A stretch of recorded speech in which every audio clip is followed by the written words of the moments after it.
తిరుమల శ్రీవారి సేవలకు TTD chairman BR Naidu good news చెప్పారు. సేవకులకు స్వామివారిని మరింత దగ్గర నుంచి దర్శించుకునే అవకాశం కల్పించేందుకు ఏర్పాట్లు చేయాలని నిర్ణయించారు.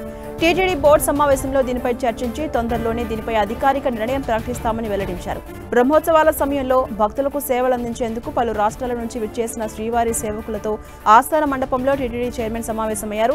దేశంలోని ఎంతో మంది ప్రముఖులు శ్రీవారి సేవ చేసేందుకు ఉత్సాహం చూపిస్తున్నారని బిఆర్ నాయుడు తెలిపారు. సీఎం ఆదేశాలతో శ్రీవారి సేవను మరింత బలోపేతం చేస్తామని తెలిపారు. శ్రీవారి సేవ విభాగం పదింతలు అభివృద్ధి పొందాలని ఆకాంక్షించారు బిఆర్ నాయుడు. రైల్వే ప్రయాణికులకు కేంద్ర సర్కార్ గుడ్ న్యూస్ చెప్పింది. వందే భారత్ స్లీపర్ సర్వీసులకు సంబంధించి రైల్వే శాఖ మంత్రి అశ్విని వైష్ణవ్ కీలక విషయం వెల్లడించారు. ప్రస్తుతం ఒక రైలు ఢిల్లీలో సిద్ధంగా ఉందని, మరో రైలు అక్టోబర్ 15 నాటికి సిద్ధమవుతుందని తెలిపారు.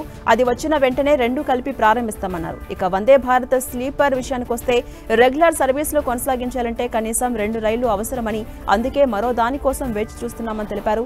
ఆ తర్వాతే ఏ మార్గంలో నడపాలి అనేది నిర్ణయిస్తామని తెలిపారు కేంద్ర మంత్రి అశ్విని వైష్ణవ్. ఇక బీహార్లో మరికొన్ని రోజుల్లో అసెంబ్లీ ఎన్నికలు ఉన్న నేపథ్యంలో తొలి వందే భారత్ స్లీపర్ రైలు ఢిల్లీ నుంచి పాట్నా మధ్య ప్రారంభించే అవకాశం ఉందనే ప్రచారం కొనసాగుతుంది.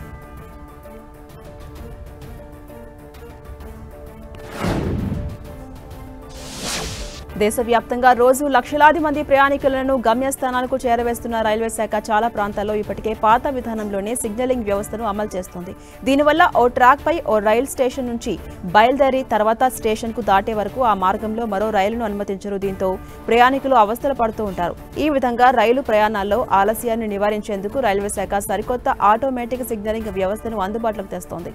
కొత్త సిగ్నలింగ్ వ్యవస్థలో ఒక స్టేషన్ నుంచి మరొక స్టేషన్ కు క్రమం తప్పకుండా సిగ్నల్స్ చేరబోతున్నాయి. దీనివల్ల ఒక రైలు సిగ్నల్ ను దాటగానే మరో రైలు సిగ్నల్ ను అందుకుని ట్రాక్ పైకి రానుంది. గతంలో మొదటి రైలు బ్లాక్ సెక్షన్ ను దాటే వరకు మరొక రైలును అనుమతించే అవకాశం ఉండేది కాదు. కొత్త వ్యవస్థతో తక్కువ సమయంలో ప్రయాణికులకు ఎక్కువ రైళ్లను అందుబాటులోకి తీసుకురావచ్చు. ఆటోమేటిక్ వ్యవస్థ వల్ల రైలు ప్రమాదాలు కూడా తగ్గుముఖం పట్టే అవకాశం ఉంది.